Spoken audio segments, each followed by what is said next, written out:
ગીર સોમનાથ જિલ્લામાં સવારે મેઘરાજાએ ધમાકેદાર પધરામણી કરી, જેના પગલે સમગ્ર પંથકમાં જળબંબાકાર જેવી પરિસ્થિતિ સર્જાઈ હતી. તાલાલા તાલુકામાં વહેલી સવારે 6 થી 10 વાગ્યાના માત્ર 4 કલાકના ગાળામાં 5 ઇંચથી વધુ વરસાદ ખાબક્યો હતો, જે સૌથી વધુ નોંધાયો છે.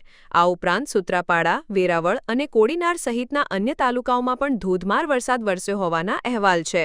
આ ભારે વરસાદને કારણે એક તરફ ખેડૂતોમાં આનંદનો માહોલ છવાયો છે, કારણ કે આ વરસાદ ખરીફ પાક માટે અત્યંત લાભદાયી નીવડશે અને જળાશયોમાં નવા નીરની આવક થશે.